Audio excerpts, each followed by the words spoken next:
I have a bunch of series that I thought I would want to cover in no particular order.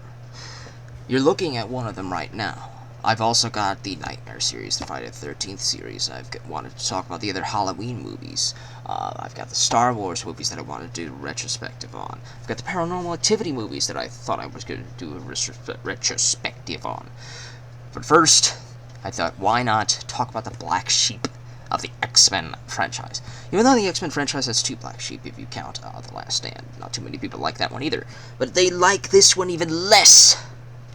Even more so than Dark Phoenix. This was the one that people liked the least because there was a lot of butcherings with the characters. A bunch of butcherings. The butchering of Gambit, the butchering of Deadpool, the butchering of plots, of CG with the claws, the butchering of so many things. Even though there's some things that I think the film got really good. For example, Hugh Jackman's Wolverine. He had 3 movies. He's been that character for 10 years now. This came out in 2009, 2008. He's been Wolverine for a while. A whole decade. And this was Wolverine at his peak immersion into the character, at least in my opinion. I thought he was excellent as the character in this movie. He's the one you want to watch. His dynamic with Liev Schreiber's Sabretooth was also really good dynamic. And I thought those two were the ones that you wanted to watch this movie for. All the other characters are inconsequential, although I think Ryan Reynolds in the opening segment was really good as Wade. He was really good, even though in the ending they kind of destroyed the character.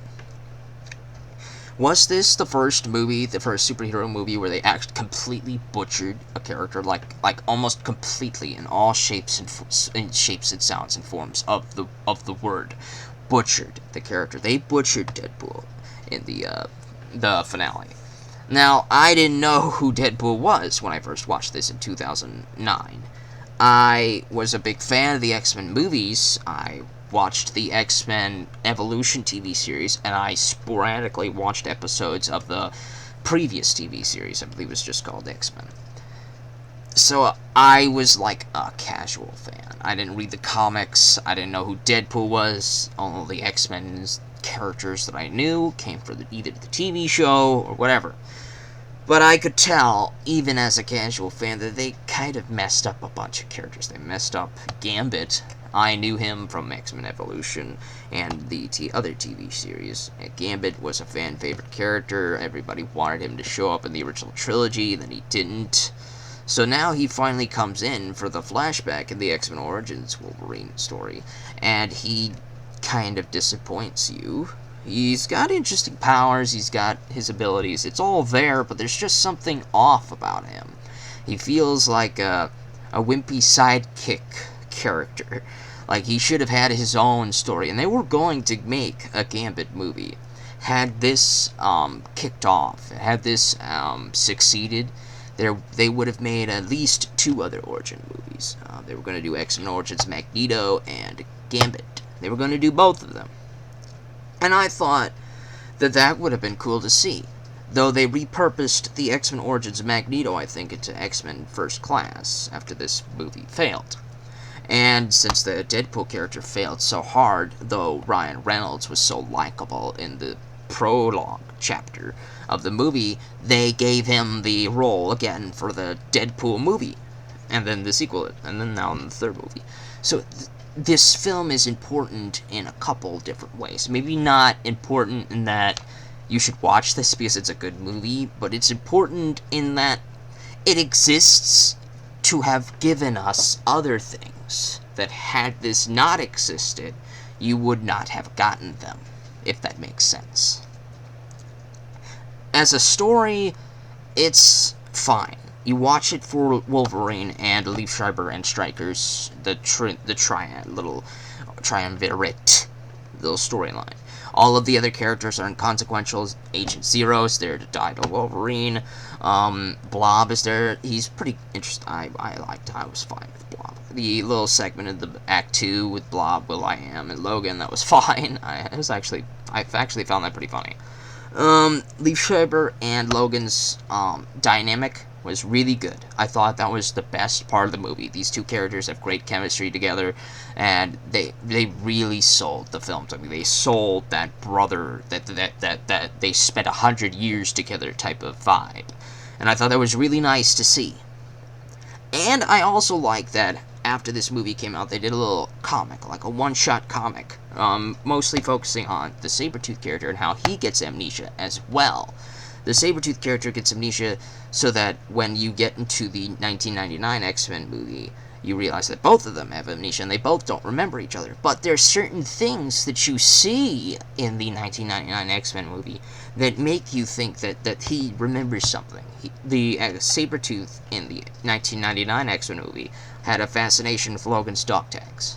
When Magneto took the dog tags and was looking at them and he laid them on his desk, Sabretooth kept taking them. He kept grabbing them to hold them. And then Logan took them back from Sabretooth at the end of the movie. But there was something about his interest, his fascination with those dog tags that made you, after watching this, made you appreciate those things a little bit more. So that's one way I can appreciate this movie, is those little tiny little things that they do with the other films that help this tie in. They did really good with tying this into other movies. Though they didn't really do a good job with the CG. In 1999, Logan's claws look better than 2009 Logan's claws. These don't look like they're there at all. In the 1999 one, they look like they're there. They look like they're coming out of his hands. In this one, they really do look like they're basically computer animation claws. And they're pretty bad to look at. Though Hugh Jackman's very charismatic as the character, so you like him, you like watching him, you like seeing him do all the things that he does. Most of the characters are pretty bland, except for Logan, Liev Schreiber, and Stryker. The others are pretty meh altogether. He's good in the prologue. He was very disappointing, even though I like the character. I like the actor. I like the actor. I liked what he tried to do, but he was just eclipsed by everything else happening around him, that he just didn't have a chance to do anything worthwhile. He showed up at the end, and then that's it, after his little introduction, which was pretty bad. It was pretty bad. The story is basically his background from X2. When you watch X2 and you see the flashback scenes of how he gets the adamantium skeleton and the claws, and then he loses his memory somehow, well, this is the events leading up to that. He goes to the adamantium skeleton, he escapes the facility, Stryker tries to catch him down, he sends Agent Zero and Liev Schreiber after him, they do all the fights, he goes back to fight Stryker and try to get his stuff going on. There's an origin for Cyclops in here. Patrick Stewart shows up reprising his role. He can walk in this movie, so it's probably sometime before he lost his ability to walk. But it's all just fine. It's not good outside of Hugh Jackman's performance, but I keep mentioning that. Everything that's not surrounded by those three characters, primarily these two characters even, it's just fine. It's not bad, it's not terrible, it's not great. It's just fine.